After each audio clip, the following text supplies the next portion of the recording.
Compute the area of the spandrel in the figure bounded by the x-axis and the line x is equal to b and the curve y is equal to k raised to n where n is greater than 0. What is the location of the centroid from the line x equals to b? Determine also the y coordinate of the centroid. So, ibig sabihin, ito yung y is equal to b natin. Dito sa part na yan. Ay, Barbie. So, di ba x is equal to b ito? Okay. Tapos, ang hinahanap daw natin na centroid ay from here. Or, pwede rin naman, kung gusto nyo, masanay kasi tayo, di ba sabi natin, from y yung kinukuha natin. So, pwede itong maging, gawin natin itong bar x. Tapos, ito yung isolve natin, yung z. So, yung z, based sa figure, that is equal to b minus bar x.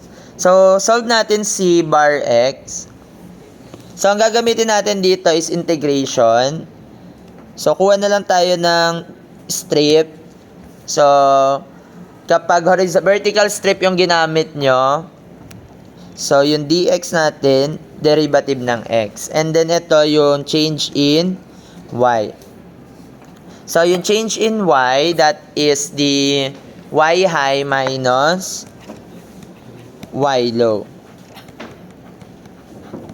So, yung y high, yan yung function above the strip. And then, yung y low naman is the function of x below the strip. Okay. Tapos, syempre yung centroid nito is nagbabari yan. So, ito yung x sub c or x na lang. So, si x is from y-axis. X lang naman yan, no? Kahit saan mo dalhin yung strip na yan. Kahit nandiyan dyan, no? Kahit nandito. Parang magmo-moment ka lang dito sa y. So, summation ng moment at y, the moment produced by the... Ay, area pala muna yung nahanap, no? So, solve muna natin yung area ng spandrel, sorry. So, syempre, ang area ng spandrel is differential area pa lang. Kasi, differential strip pa lang ginamit natin. That is change in y dx, no? Area nito, rectangular strip. So, base times height, dx times delta y. Tapos, ano yung y high natin? Ang y high natin is yung k raised to x raised to n. Sir, paano masasolve si k? Si k is constant. So, paano nyo masasolve si k? So, gamit ka na lang ng point anywhere sa curve. Ito, anong point ba to? B and H. Nasundan? Base and height. No, kasi ito yung B and then ito yung height. So, yung B natin, gamitin natin na x and y is B and H. So, substituting, ang y natin is equal to H is equal to K B raised to N. Therefore, ang K natin is equal to H over B raised to N. So, substitute lang natin for the equation. So, y is equal to H over B raised to N, X raised to N. Okay, substitute natin. So, differential area is equal to y high. Ang y high natin is H over B raised to N, X raised to N, dx. Then, since differential yan, integrate lang natin. So, yung limit natin dito for differential area, since yung strip natin ay magta-travel from point 0 to B, no? So, that is 0 to B. Okay? Then, integrate. So, the integral ng dA, that is equal to A. Integral ng x raised to N, that is H over B raised to N. Ang integral ng x raised to N is, di ba power rule? N plus 1 over N plus 1. So, we have x raised to n plus 1 over n plus 1. Nasundan? Multiplied by, wala ng dx. May limit from 0 to b. Okay? So, substituting upper minus lower limit. So, substitute mo, di h over b raised to n. Ang upper limit natin, b. So, we have b n plus 1 over n plus 1. And then, substitute mo yung 0 dito. So, mawawala lang yung term. So, simplifying, we have h. Ito. May b raised to n, tapos may b raised to n plus 1. Exponent, law of exponent. No? So, kung same base, isasubtract natin yung exponent sa taas tsaka sa baba. So, n minus n, 0. So, ang matitira ay b raised to 1 divided by n plus 1. Therefore, ang area ng spandrel is base times height divided by n plus 1. Or nung n degree, ito yon. Ito yung area na yon. Di ba? Kung kabisado nyo, kahit di na kayo mag-integrate. So, sir, paano naman yung centroid? So, the centroid is moment, principle of moment. So, the total area multiplied by the centroid is equal to yung differential area multiplied by the centroid. Ang limits mo pa rin dito is from 0 to b. Okay lang? So, substituting, ang area natin dito na na-solve is bh over n plus 1 bar x is equal to, di ba lumalamig? Dito din pwede. And then, 0 to b, ang x natin is x, ang differential area natin ay yung h, b raised to n, x raised to n, dx. Okay, ito naman yung integrate natin. Simplify lang natin. So, we have h over b raised to n. Ang integral nito, x raised to, ito same base. So, may exponent tayo dito na 1. So, n plus 1 dx. From 0 to b, integrate lang natin. So, we have b raised to n. Ang integral ng x raised to n plus 1 is plus 1 uli. Ibig sabihin, we have x raised to n plus 2. Ang limits nito from 0 to b. Again, substituting upper minus lower limit. Ay, sorry. Nakalimutan ko n plus 2.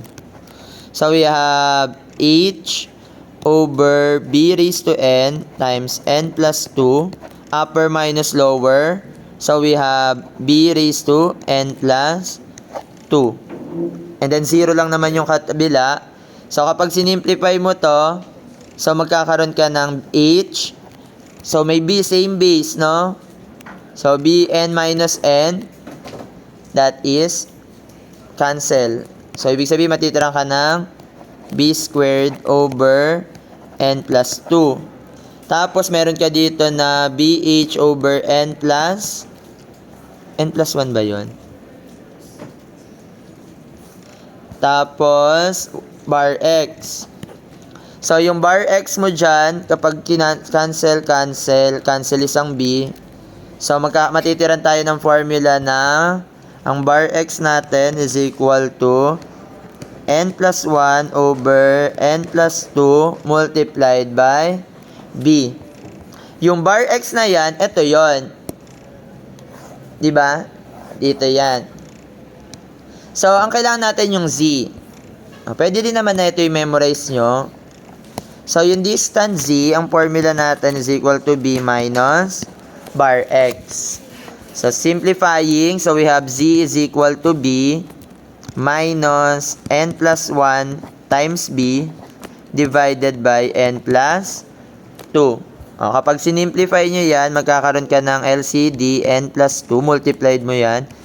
Multiplied by b minus n plus 1 multiplied by b divided by n plus 2.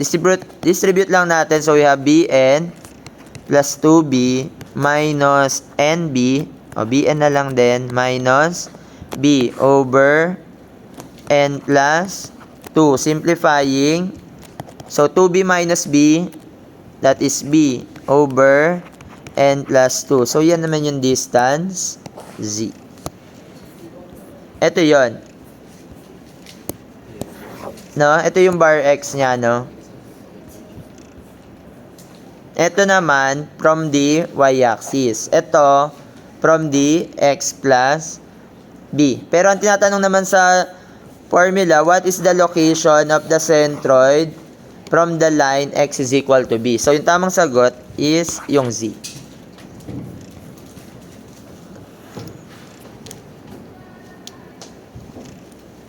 Paano naman, sir, sa y? Okay, ganito naman siya kapag sa y. Derivation pa lang. Para pagkadating yun ng review, kahit yung derivation, hindi nyo naaralin. At least nagka-idea na kayo na how to derive. So, yung bar y, so, mas madali dito kapag gumamit naman tayo ng horizontal strip. So, this is y. And then, yung bar y niya, hindi natin alam kung nasan. Okay? So, again, ang gagamitin natin is, for the centroid, that is total area multiplied by bar y is equal to the integral of y differential area. Ang limits mo na niyan, since ito yung strip mo, magta-travel siya vertically from 0 to h. No? 0 to h naman. Okay. So, kapag horizontal strip, ang gagamitin natin is dy. And then, ito naman, change in x. So, yung change in x, that is equal to the x right minus x left. Yun yung may equation sa right and then equation sa left. So, yung x right natin, this is x is equal to b. And then, ang x left natin is nth root na, no? Hala, sir. So, pwedeng, di ba ang formula natin dito, y is equal to, ano equation natin? b h over b raised to n, x raised to n. E di, gagawin nyo siyang exponent na. So, we have x raised to n is equal to b raised to n y over h. And then, extracting the root, nth root. Tama? So, the nth root ng x is equal to the nth root of y over h. H yan. No? Tapos, meron pa palang b raised to n. Actually, pwede nyo ito ilabas yung mga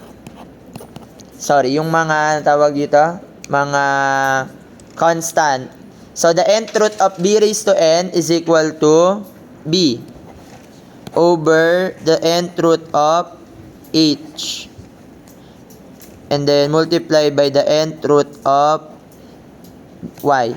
Sir, pangit naman tignan ng square nth root ng ano. So, actually, hindi man talaga siya maganda. So, pwede nyo siyang gawing exponent. No? So, b, this is equal to h raised to 1 over n, and then y, 1 over n. Pangit pakinggan ng n. So, yan. So, pwedeng yan yon. So, ang x left naman natin is this one, no? Ito yung equation natin. O, sir, paano natin i-integrate? So, substitute nyo lang.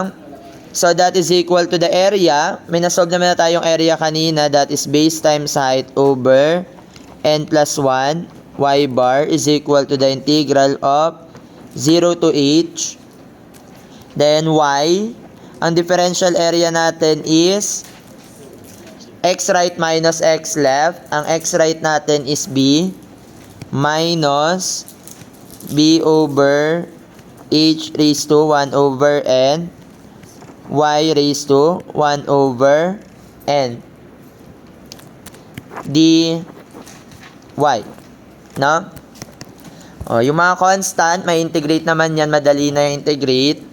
So, that is yb,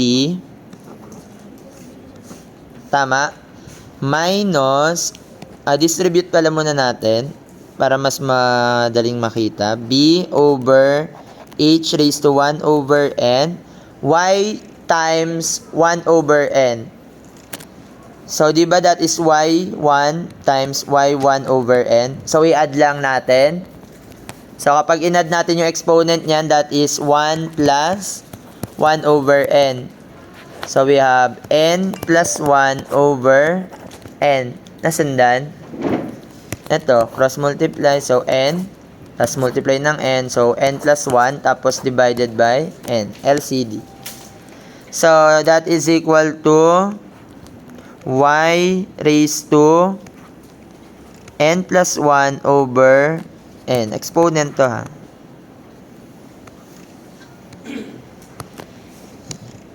Tapos, hindi mo pala na-integrate.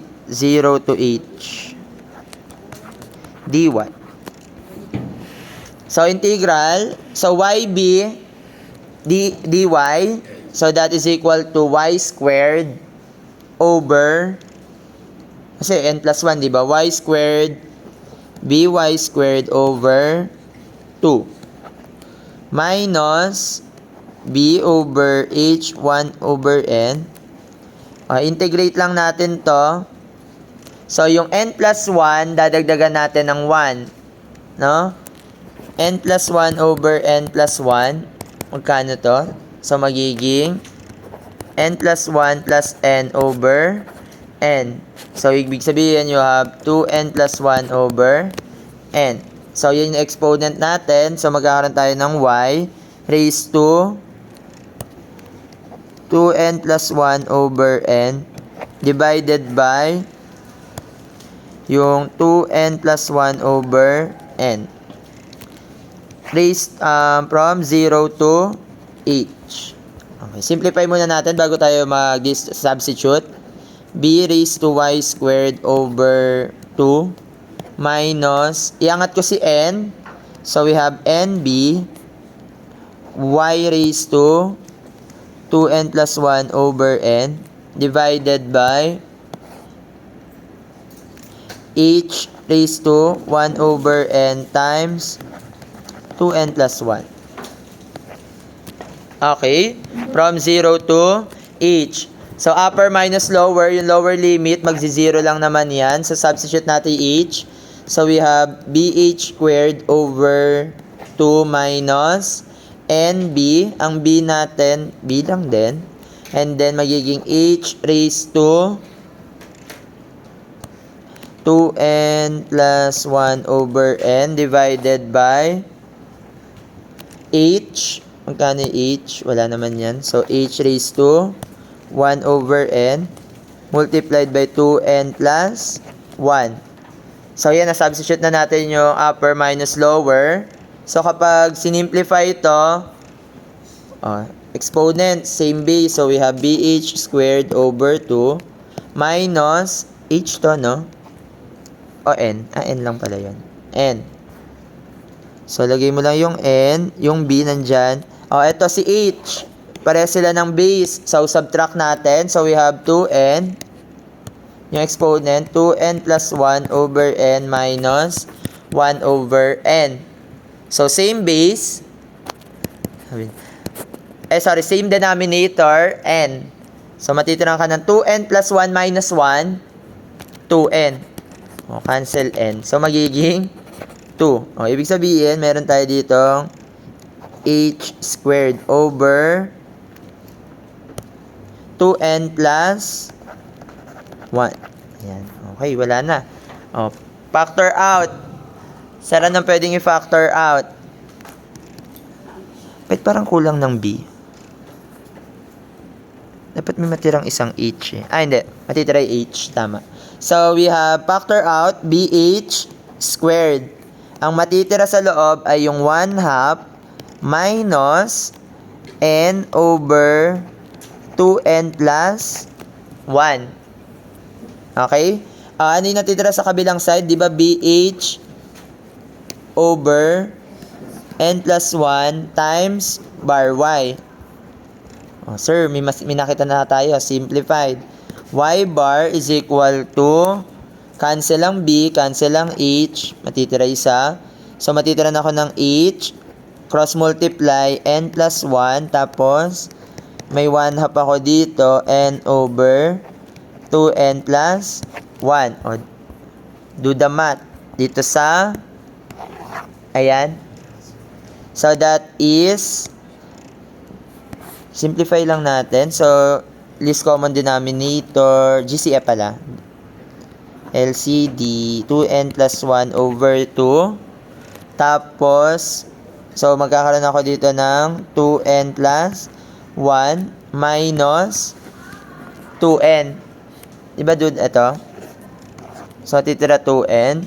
So, kapag sinimplify mo to, magiging 2n minus 2n, 0. So, matitira ka ng 1 over 2n plus 1. So, pag sinimplify mo to, h n plus 1 over, that is 1 over 2n plus 1. So, ang bar y mo dyan is equal to, simplify lang. So, n plus 1 over 4n plus 2 h. Ayan yung formula. Diba? So, pwedeng i-memorize nyo na siya. Whew! Hirap naman ng bar y.